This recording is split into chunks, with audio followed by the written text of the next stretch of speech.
Hey everybody, welcome to my kitchen.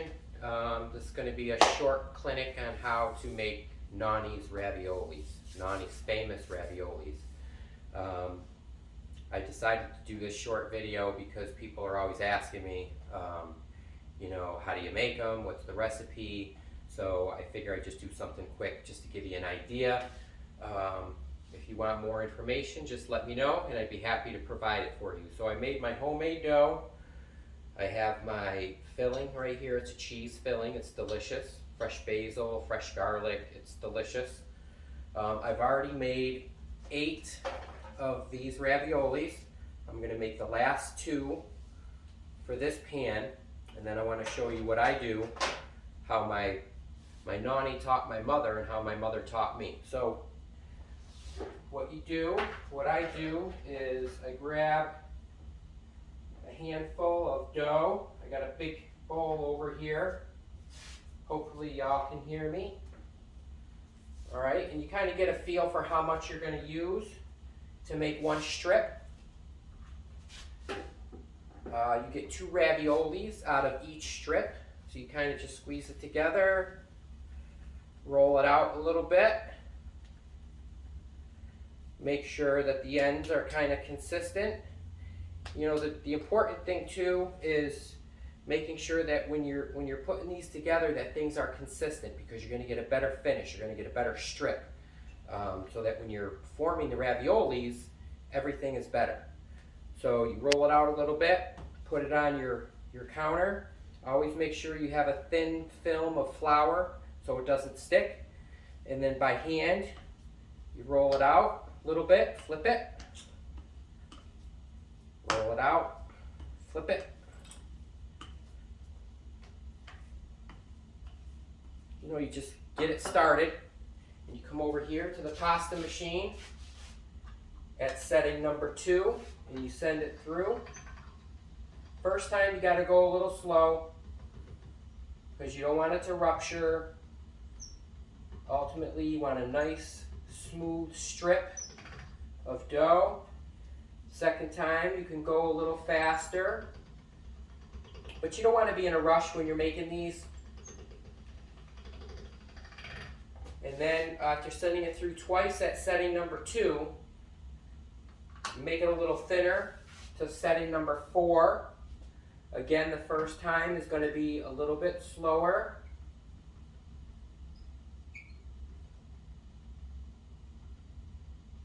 It's coming out really nice. And this is easy. There's nothing hard about making raviolis, but there's a process that you have to follow. This is the second time. Go a little quicker. I send it through setting number 4 times because I feel like that gives me the best dough. You don't want it to be too thick and you don't want it to be too thin. And I'll explain a little bit more about that when I'm putting it together. So this is the 4th and final time. All right, 4th time, you take it over here. Make sure you got your thin layer of flour on here. You have a little bowl here. Spread it around. You got a nice strip of dough. Look at how beautiful that is, okay? You can stretch it a little bit by hand. You take your best side. This is my better side. So I'm going to lay this. I'm going to start here. Take your filling.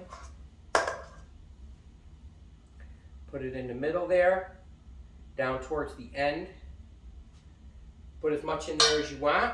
But just don't overfill it because this is a very important part. When you fold this over and you kind of push that, you push the filling back and you're kind of making a ball, you don't want any ricotta cheese to be in between those 2 layers of dough, because what will happen is you're not going to get a good connection and it's not going to seal, and after you spend 3 hours making 30 raviolis, when you put them in the boiling water, they're going to come apart. So it's important. This is a very important part. This is the time, this is the part of making these raviolis that takes the most time and is the most important. And so you start at the top, you make your connection there, pat down a little bit very lightly, And then you can take your fingers and you can spread out the filling inside to kind of form it. And then on the outer side of the dough, staying away from the filling, you start to kind of compress and form your ravioli. Okay? And as you get closer to making your seal, you can push the dough, you can roll your thumb in a little bit to get a little closer because you kind of want it tight. You don't want it loose. And once you get it formed, then you can start applying more pressure with your thumb. And as you can see, I'm moving my body as I'm doing this. I can't overemphasize taking your time on this part because it's so important to keep these together when you're cooking them.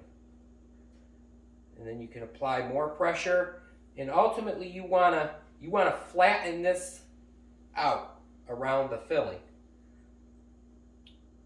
Because like I said, you want it to stay together when you put it in the boiling water, okay? And sometimes it may be a little sticky, so you just take your thumb, you put it on a table here, grab a little flour, you put it on there, then you can kind of go over it.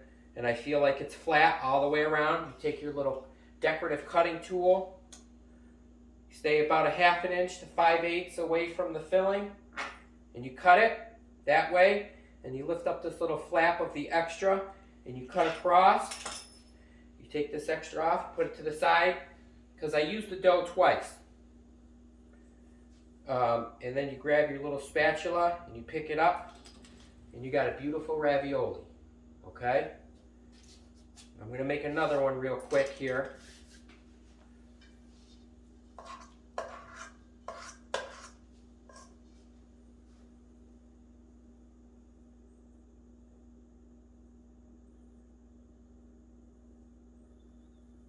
Make sure it's in the middle. Make sure it's just enough for how much you want. Roll it over. Push it back a little bit, making sure no cheese gets in between the 2 layers of dough. Push it out with your fingertips, kind of form it. And then lightly go around to one side. See where you want to be, get an estimate. And you can start applying more pressure.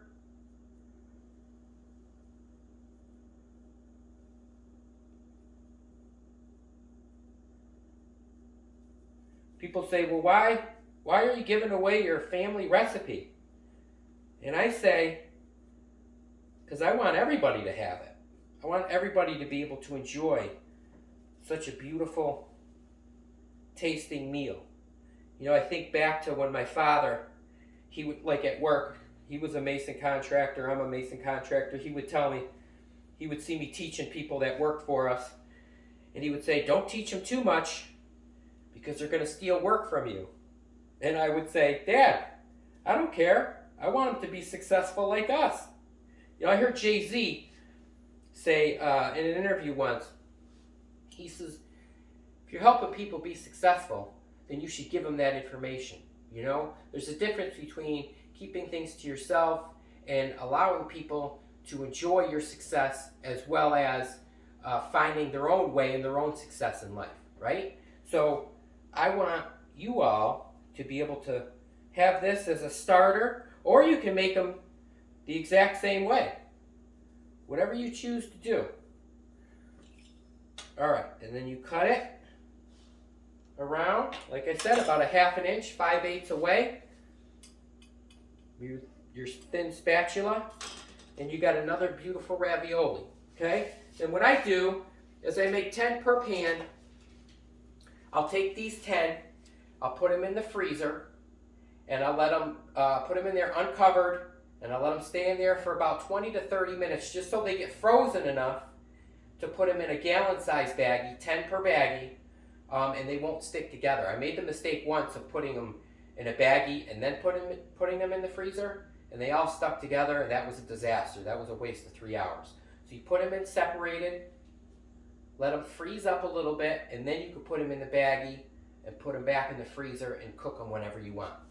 So that's what I'm going to do now.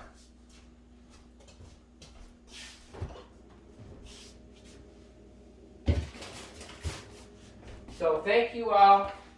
If you have any questions, comment down in the comment section. If you want to know how I make my dough, the filling, just let me know and I'll be happy to answer any questions. Thank you. Bon appetit.